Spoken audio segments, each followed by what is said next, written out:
Emosyonal namang inilahad ng mga residenteng apektado ng sunog sa Navotas landfill ang kanilang karanasan kay Health Secretary Teodoro Herbosa, lalo na sa matinding amoy at usok na nagmula sa tambakan ng basura.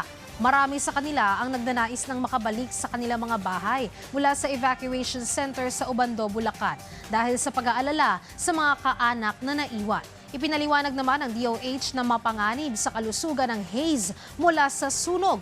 Kaya isinasa ilalim sa medical check-up at blood test ang mga residente upang matiyak na hindi sila nalalason ng mga kemikal.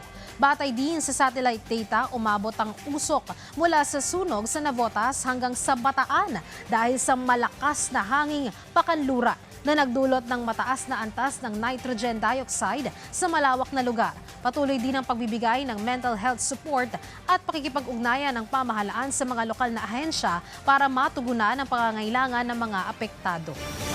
Aside from the toxicological analysis ng mga dugo ng mga nandoon nag-i-stay, magpapadala din ako ng mental health and psychosocial support para sa kanila.